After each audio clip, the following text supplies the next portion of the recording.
Hey, shalom guys. This is the last video of this series called What Do You Call Him? And I've actually had this board like this for months, but I knew that this needed to be the last one because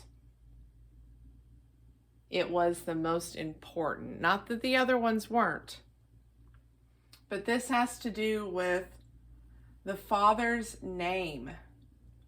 So what do we call him? And I first wanted to start out with, most people understand our Creator's name to be these three pictographs, and one of them doubled. So when people refer to our Creator's name, according to the Tetragrammaton of these pictographs here, they say YHWH or YHWH. And I'm going to give some insight on what the Father's name really is. Because people think of a name as, hey, I'm Candace, or I'm Bob. Because our names define our character and who we are, which is a lot of what this series spoke about. But what people don't realize is the Father's name is inside of us. But before I get to that, I wanted to share what we have here is Yod. It's the arm and hand. Has to do with our works, what we create, what we do, okay?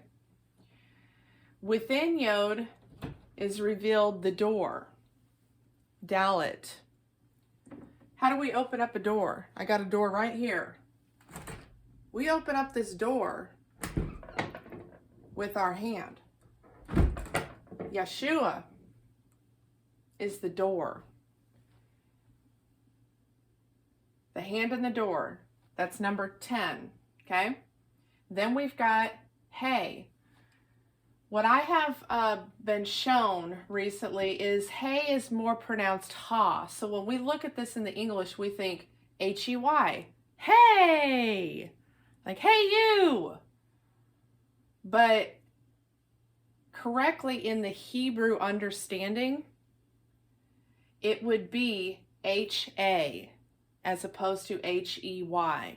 So hey is how we would say it in English, but in the Hebrew dialect, it is ha, as in a breath, like he breathed life into us. Without the breath of us breathing in and out, we possess no life. Okay, so hey is number 5. It's a man with raised arms, which coincide with Yod, because when we praise, we raise those arms up high. This pictograph here also has to do with the 5 senses of man. And then we have Wah, the tent peg. A lot of people like to talk about the tent peg being the number of man. It is. There's a lot more to do with that. This is a model right here of when you pitch your tent for tabernacles, Sukkot. You put your tent down, you have these pegs, and today we have these pegs that are kind of like this. Well, more like that, okay? Still a peg, different model. The hinges on your doors, okay? I've got hinges on my doors over here. That's a form of a tent peg, all right? But then we also have an adult model here. It is the staff, the lamed, of a man entering the cave, the hole, okay? So chew on that. And then we have the repeated hey again. So what I was shown is this is a model of Yahweh creating the first man and connecting them becoming one, echad, which is a connector, because that's how you secure your tent to the ground. He connected Hawa to her. So the model of the Father's name is revealed in him creating us. First with Edom and Hawa, but then it gets a lot deeper. So we've got Edom and Hawa, the first man and woman. And I want to explain this real quick while I'm here. So because, okay, so I wrote this out according to the Hebrew, which is read from right to left. But I still have some of that Western mindset where my brain still works in the opposite direction. So you're going to see things on here that are like backwards. But it doesn't matter because it's the message that is being delivered. And so those that have eyes to see and ears to hear will see what is being portrayed in the pictographs regardless of the order in which they are in. Okay? So next I wanted to explain with Hawa's name. Okay, most people say Hawa. They don't know that it's Hawa. It's Chet. It's the fence, which is also a model of ribs. Okay? And Hawa starts with Chet. Chet is a fence, ladder, pillars. There's several different models of this depending on which angle you have it at. It means to divide, to protect, and to surround. The resurrection of the Net Chatef, life, chai, and the operation of our spiritual gifts. So focusing on dividing and protecting. Okay, so a fence, when we put a fence around our houses, we're trying to protect what is inside of our property. We're trying to divide ourselves from our neighbors, from other people, from anything coming onto our property. So it's a form of protection, all right? But Yeshua, he also said, I came to bring division in Luke 12, verse 51. He came to divide people from one another. Those that truly had a heart for Abba, he came to divide them from each other, to separate the wheat from the tares, if you will. That's where you become like a stranger in your own home. Or you might have blood relatives and everybody thinks you're crazy and off your rocker.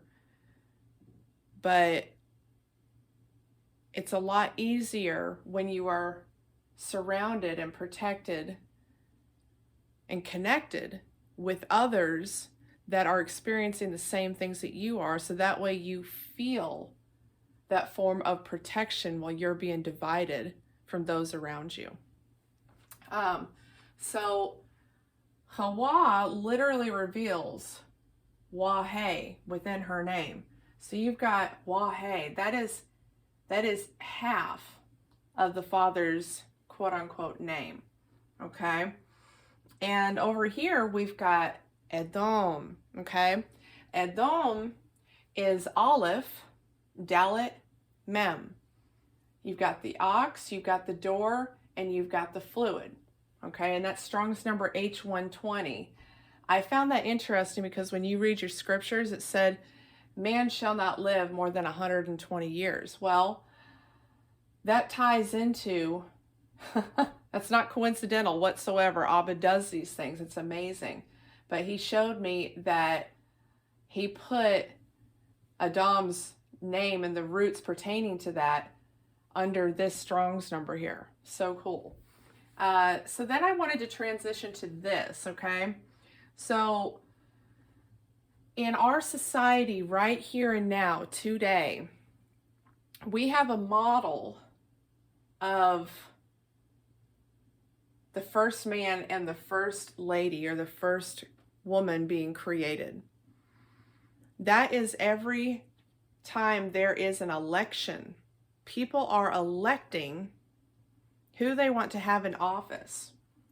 It's a reenactment of the creation story because Satan is a copycat. And his kingdom reigns on earth here. And so naturally, he's going to use humans to advance his reign. And this is where we have the setup of our judicial system and, you know, the first man and the first lady. Well, what's interesting about this is the first lady, Hawa, that word is mother. And that is under the Strong's number H517. It's the pictographs Aleph, Mem, What's that sound like?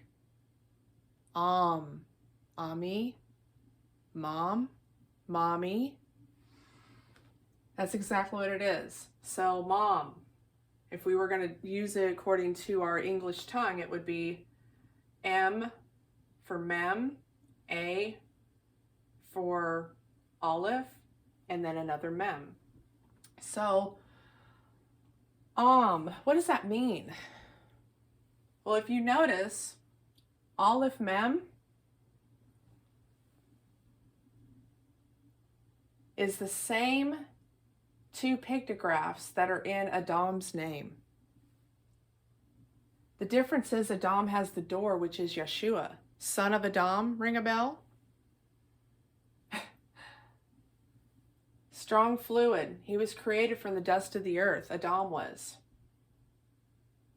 Hawa was created from Edom. She came out of him. The door, wow, Abba just gave me a download. Okay. When the wound was opened up of Edom and a deep sleep fell upon him. Thank you, Abba. A hole was created in the side and the ribs were taken from Edom. And they were a gift given to Hawa, his other counterpart. That's how they became one flesh. They became one.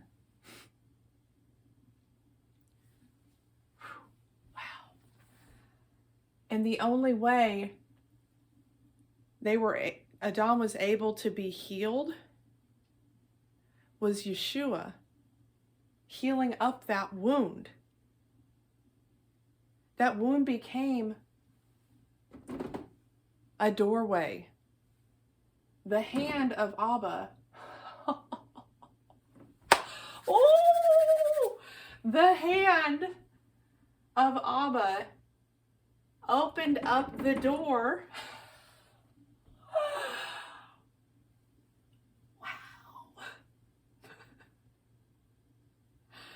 Opened up the door, the skin of Adam.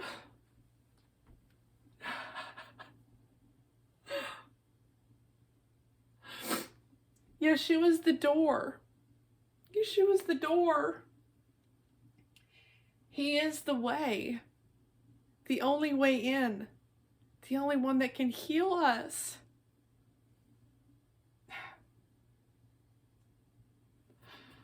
Okay, so next, I wanted to go down here. Let's focus on, I'm bouncing back and forth, I'm sorry.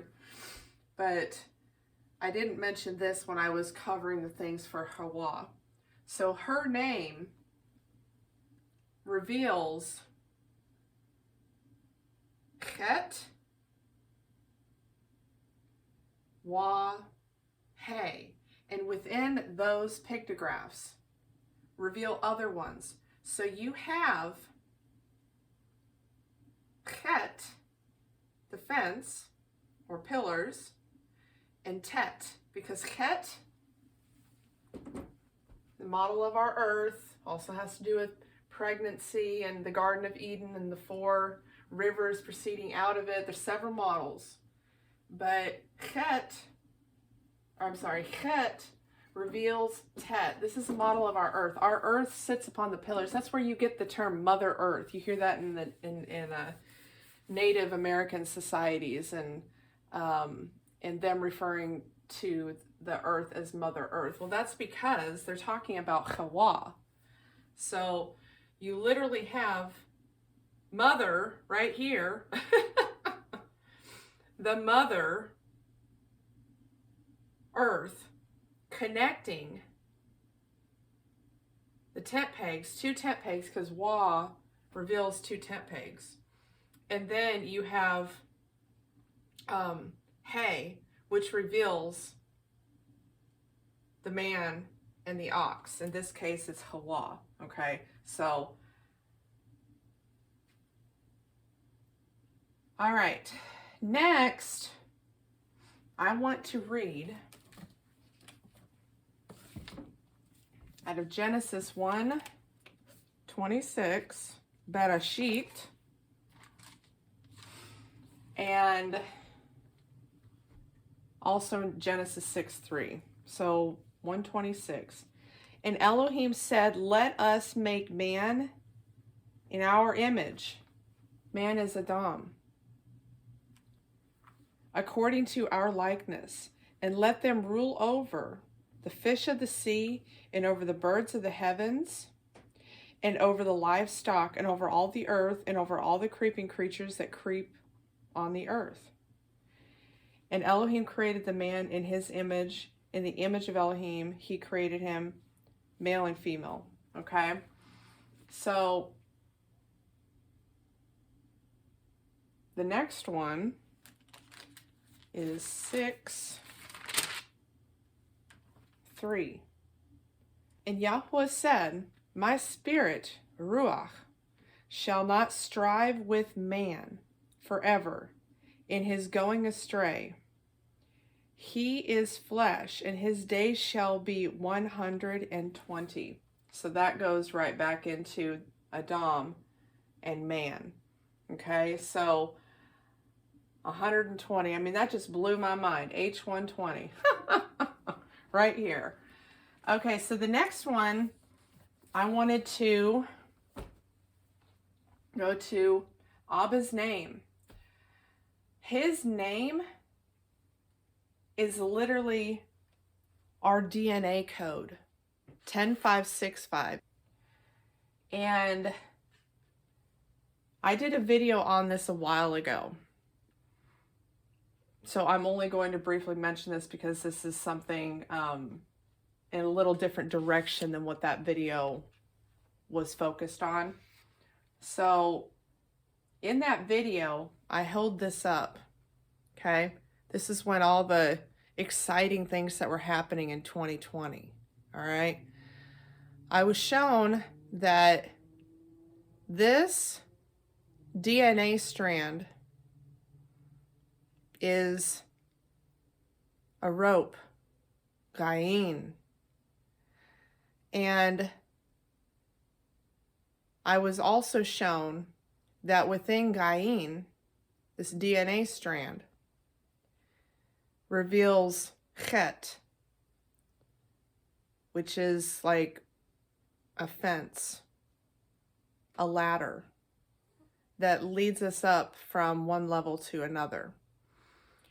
Now, with this, you'll see right here I have molecule up here at the top. It's a 6-sided hexagon. We have 666 written in our DNA, 6 protons, 6 neutrons, and 6 electrons. We literally have the mark of the beast written in our inward parts in our DNA. We get to choose which mark we serve. So the beast is also an ox, just like Aleph is. But we have the beast system of the world, and then we have the heavenly beast, which is Yahweh. And he is the one who is stronger than the one that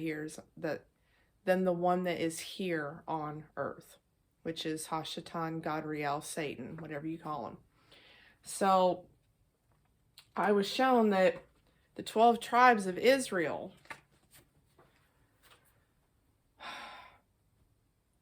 are revealed through the DNA strand. And the molecule reveals Melech. So you have, the mighty one called Molech, which is the same thing. But then you also have Melech, which is where you get the word king and queen from. And then you also have Malach, which is where you get angels from. They're all the same. They're all the same, but they fall on either the light or the dark side of the pictographs. So they spread a message. That's what all of these do. Kings and queens and gods and mighty ones and and all of us. I'm delivering a message to you right now. We're all messengers, either spreading the good news or the bad news, depending on our works. So, molecule. What I was shown is this right here is a cell. We have cells in our body that make up the make of our body, okay? And this also is a prison cell where we need to unlock that cell so we can go back home to the garden. I've talked about that in other videos. In order for us to go back home to the garden, to know the way, we have to overcome the cell of imprisonment of our minds. We have to let go and let Yah take the wheel, the reins in our lives to heal up those wounds that I was speaking of before, that are in our minds, that are made up in this temporary dwelling of these fleshly bodies that are sick and dying. And the only way we can do that is by asking Yeshua, who is the door, to clean us out from the imprisonment that we have been in our minds. Because we won't know the way if we don't clear out all the junk out of the temple and make a way. All right? So the next thing I want to jump to is, what is a name? I've talked about this in other videos, but this one I wanted to explain that our name, our character, reveals both the negative side and the positive side of who we are. So I wanted to give an example of my name, what my name means in the pictographs. In English, my name would be pronounced Candace. But in ancient times, it would have been Kandake. There's different ways to spell my name in the pictographs, but the one that stood out to me the most is what I have here. Kuf, Nun, Dalet, Kuf. What I was shown is in the book of Acts, chapter 8, verse 27, it says that there was a queen and her name was Candace, or Kandake. She was the Ethiopian queen. That is literally what Candace means. It means queen. And Kuf, the model that I was shown by ABBA, is when a baby is coming out of the womb, they call it crowning. A baby comes out most of the time, not always, but most of the time it comes out from the doorway, the dalet of the woman. And that is revealed within my name. The seed has to do, Nun, with life, has to do with motion. So when you plant a seed in soil, it grows a little tail, and before it ever comes out of darkness, which is like the womb, it comes up and it comes into the light. That is what happens to us. We are in darkness when we are being formed in the womb by Abba. And we started out with the seed. And before long, we come through that door and our head's crowning through that door.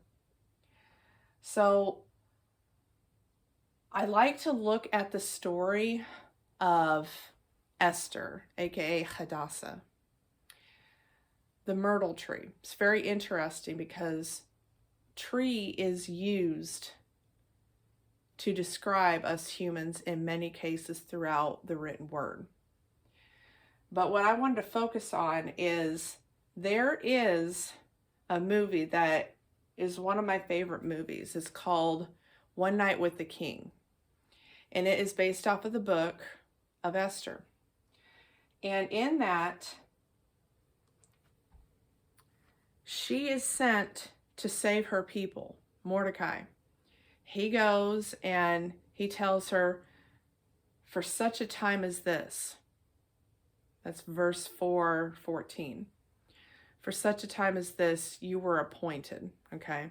Or maybe I think it was backwards. For you were appointed for such a time as this. Well, Abba sent her to go to the king unsummoned. She wasn't asked. And back in those days, if you went to the king unsummoned, you were taken out. So she went to the king.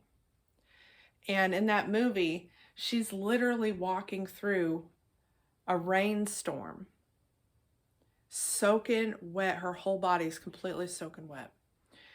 And she pushes the doors open. Dalit? Double door. That has to do with David. David's name is Dalit Wa Dalit. Chew on that. That one's an interesting one in and of itself. So she pushes open those doors with her hands.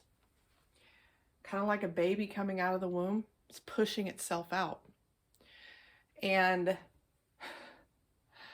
she walks in there. And she is a nervous wreck. Who wouldn't be? You don't know if your life's going to be taken or not. Who wouldn't be? But she had enough strength and courage to go before the king unsummoned. And she's walking, and everyone that's in court is looking at her. And all of a sudden they start yelling, she comes to the king, unsummoned. Like they're freaking out about it. And so she starts to walk up the stairs that lead up to his throne, which happens to be a lion, by the way. Lion of Judah, Yehudah, the door, Yahshua's tribe. Man, wow. Okay, focus, Candace. She starts walking up those stairs and she looks up at him like, please don't take my life. But she was willing to sacrifice her life for her people. And so the story goes that he listened to the words that she had to say, and it saved her people. Okay? Another model of this is when a king chooses his queen. Our king is Yeshua. When a king chooses his queen, she is to walk down the aisle, the pathway. Tzad, she is to walk down the pathway. And before she receives her crown as being the queen who sits next to her king, she has to bow before him and receive it. That is what Candace means. That is what he's shown me. I'm sure there's other models, but this is what he's shown me personally. Queen bowing, because it has to do with motion, the seed bowing, okay? She is bowing before her king, who is her headship.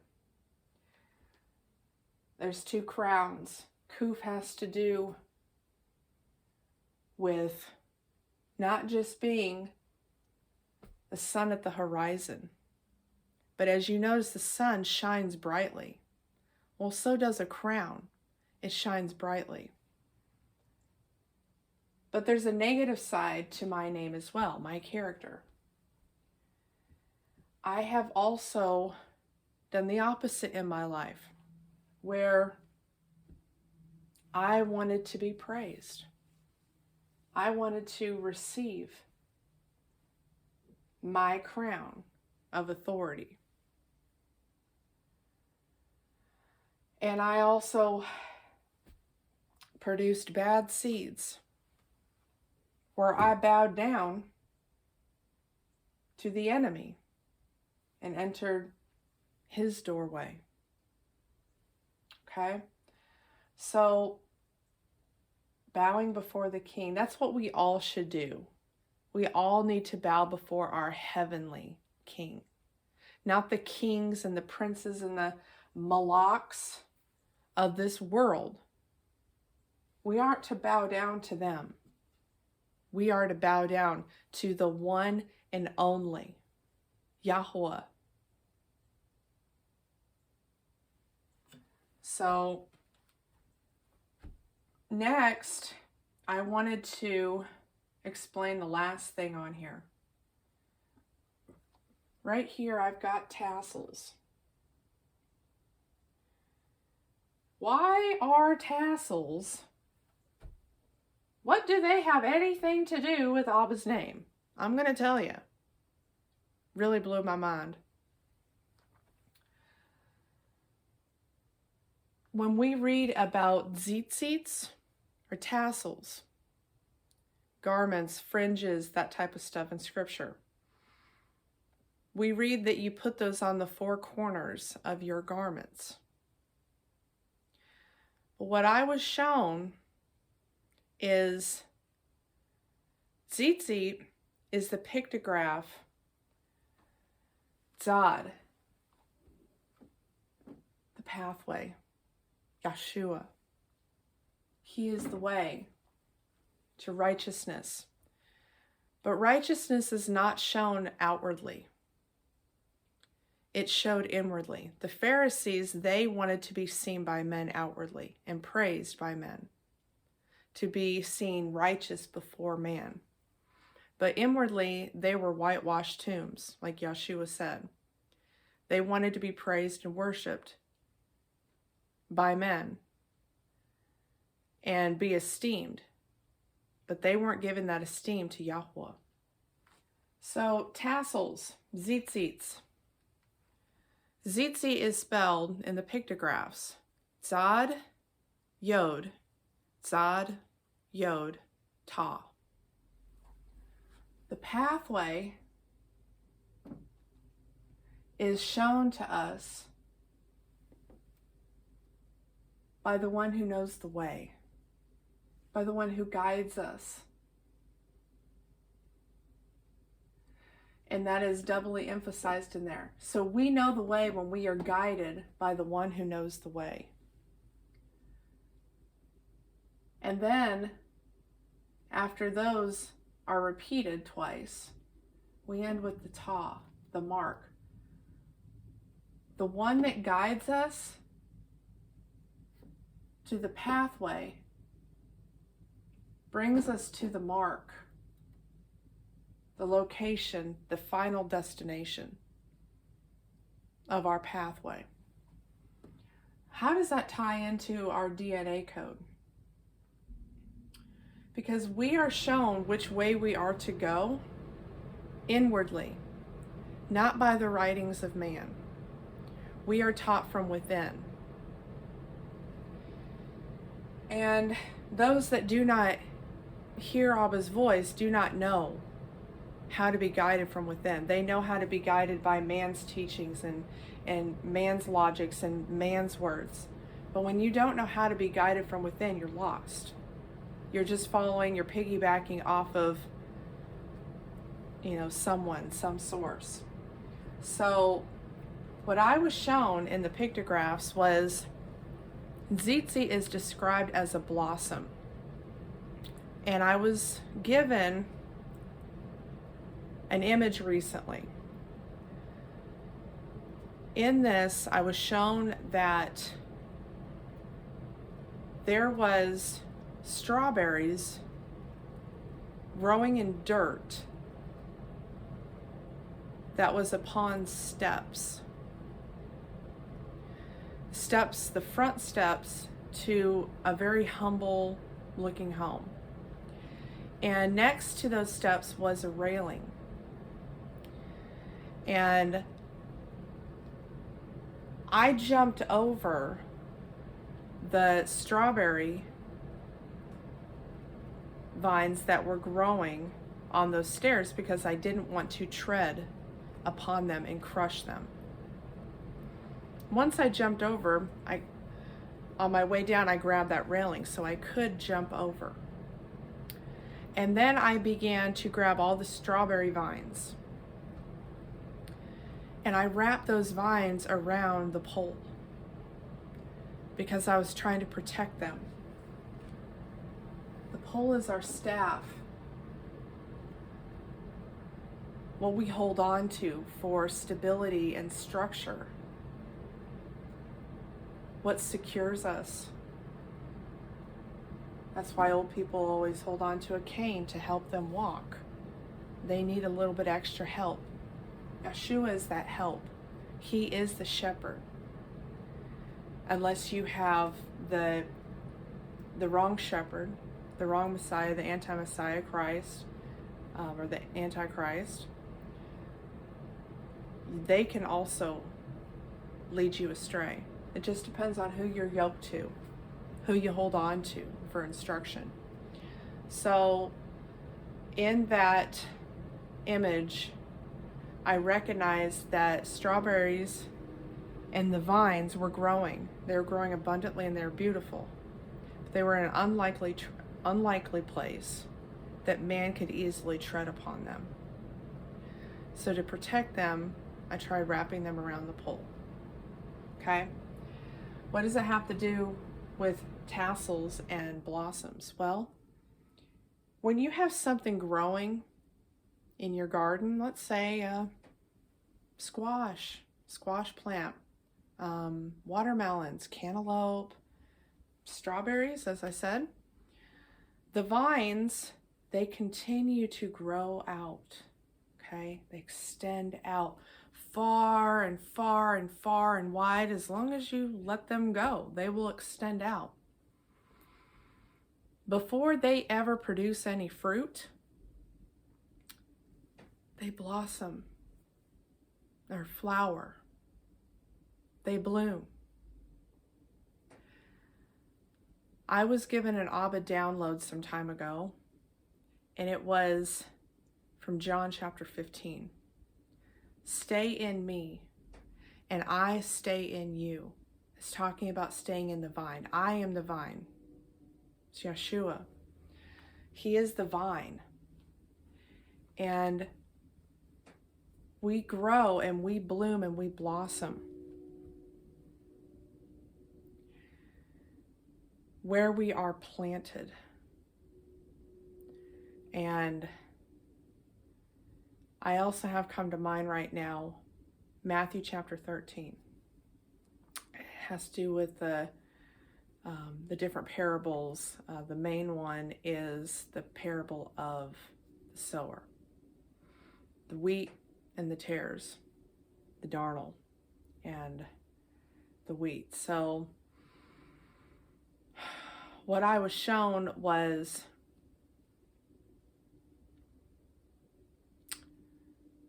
based off of our root system, who we hold on to, who is our strength, becomes our root system. And when we have roots jammed into our mind that are from the enemy, like thorns, samech, they pierce us like Yeshua was pierced. They produce a hole when we remove them out of our lives. So just as some vines can grow abundantly and beautiful and produce really good fruit, some produce rotten fruit. And based off of the fruit that we share with others, shows our character, our name, our Shem, the Father's name revealed within us. We are not the way, but He shows us the way to go inside of us, just as a plant growing abundantly. Before we produce fruit, we produce blossoms. So when I was looking all this stuff up in the pictographs, I was shown roots that were unlikely. I was shown what tassels really are. They're us. We are to show people the light and the way to go in this world, not by our outward appearance, but through our characters and the way that we should go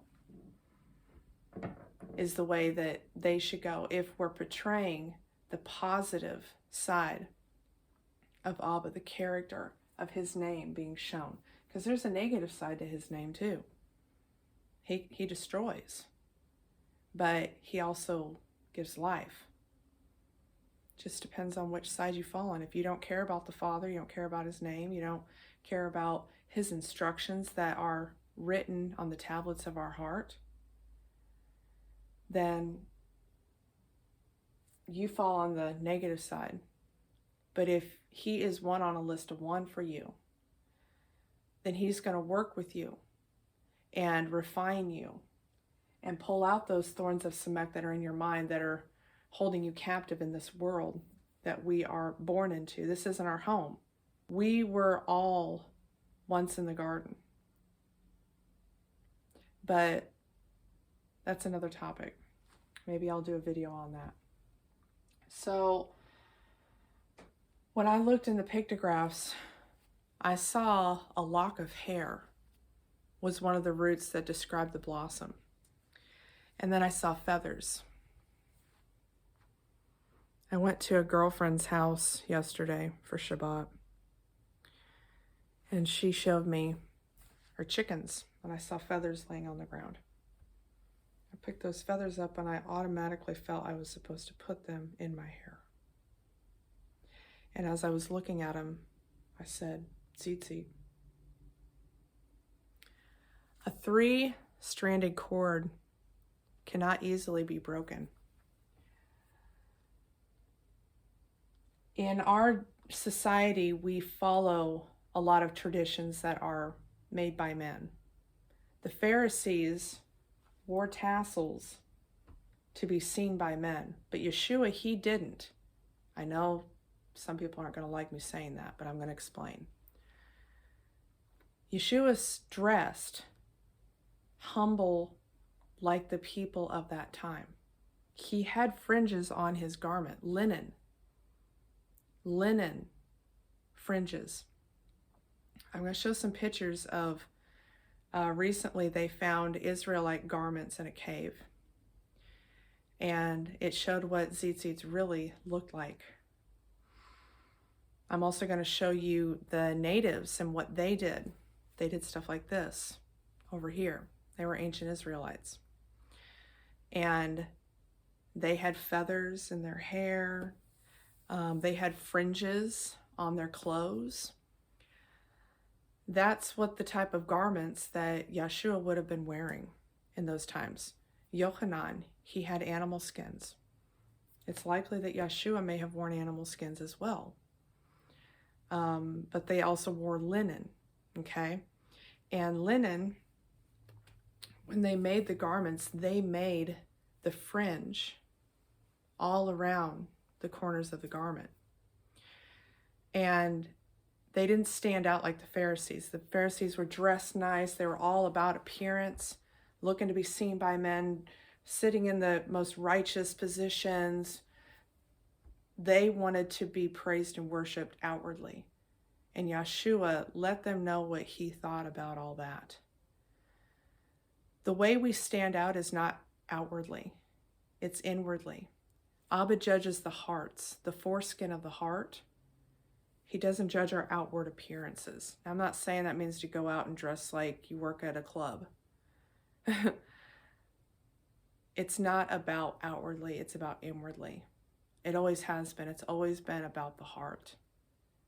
The instructions, the commands are written on our heart. If we want to know the way, we have to ask the one who created us. And for him and his son to speak to us and show us that, which only comes from an inward knowing, not outward studies. Not that research is wrong, it's not. But you have to go to the source first, and then he gives you other sources in the physical realm to be a second witness. He should always come first. You want to know anything in this life? You ask him first. And you wait. You wait to hear a response. You wait. If you truly want to know his answer. If you don't want to know his answer and you want to lean on your own understanding or on the understandings of others, then you are going to lean on that. Hey guys, I just wanted to put this in here real quick. In regards to talking about the tzitzits, I did forget to add in there in Numbers chapter 15, where we read to have the tzitzit, the tassels on the four corners of the garment, to look upon them and remember the commands of Elohim. I wanted to explain what this means. So it's not talking about our physical clothes, guys. What this is talking about is Yeshua and his ministry of the disciples.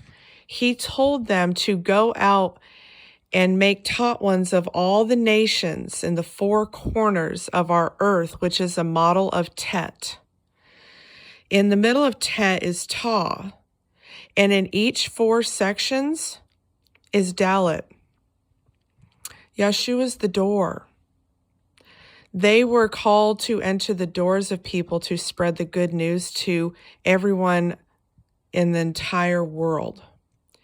That is what we are today. We are the new disciples of this generation, and we are to spread the good news of Yeshua not through what we are wearing, but through our incorruptible garments that are righteousness.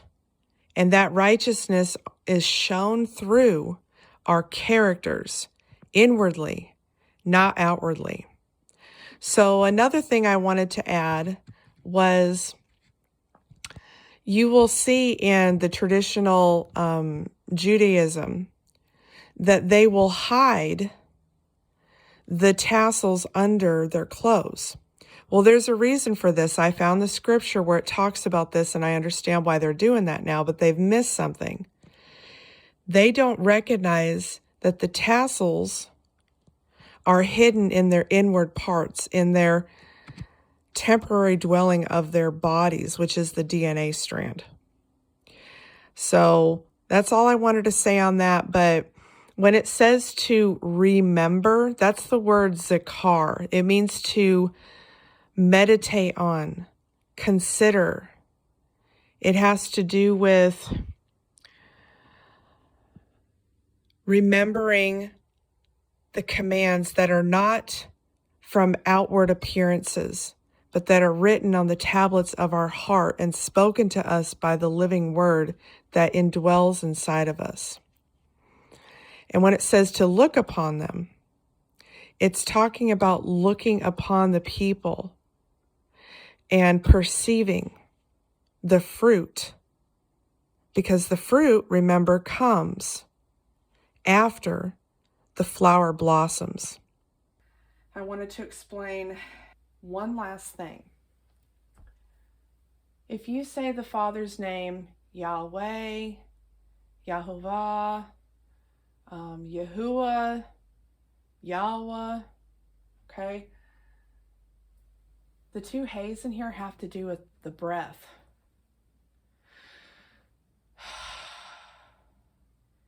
If you notice, when you take in a breath, you exhale and you automatically make a ha sound. The breath of life, his name is the breath of life. And that is what he dwells in us if we allow him to. All right, guys, I hope you all enjoyed this. So, oh, one more thing. If you're wearing tassels, the traditional pharisaical ones, okay, the traditional way that people are wearing them, they tie them 10, 5, 6, 5. 10, 5, 6, 5. There's a reason they're doing that. Because they're mimicking what is hidden within us outwardly. So we need to focus on worshiping Abba from within and not from without. I hope that makes sense to those that watch this. So if you're wearing the traditional tassels, or your spouses are wanting you to wear these even though you have a different understanding on it, just talk to Abba about it and ask him to show you what you should do.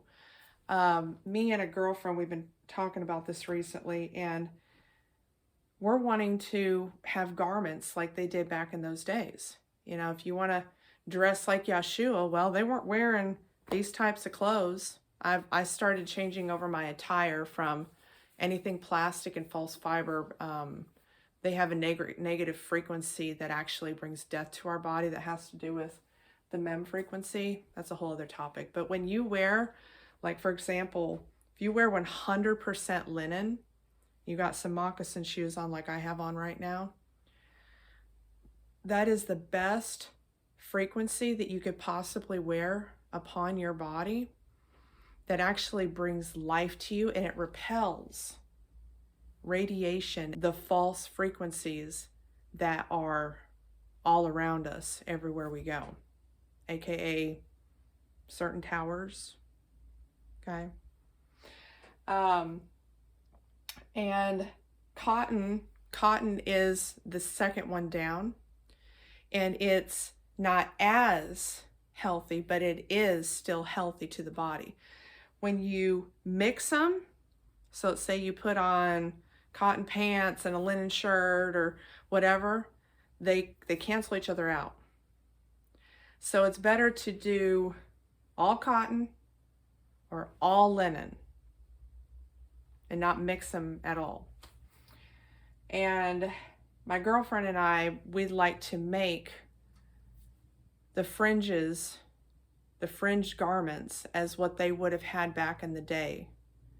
If you want to walk and look like Yeshua, then we need to be wearing leather and linen fringed garments. But we need to focus on not outward appearance. We need to focus on inwardly, not being seen by men. Yeshua wasn't standing out to be seen by men. He blended in. He stood out in a different way that is unknown to mankind. He wasn't wanting to be seen by men. So if we want to walk as Yeshua walked, and we need to do as Yeshua did, and he never ever pointed to himself and what he was doing in his righteousness. He never focused on that. He always gave the praise to the Father. And he humbled himself. What we do in the physical is a representation of what's going on inside of us. The outward reflects the inward. All goes back to the heart, guys. All right, that's what I got for y'all today. I hope y'all enjoyed this, and And I will see you in the next one, Abba willing. Shalom Havarim. Bye.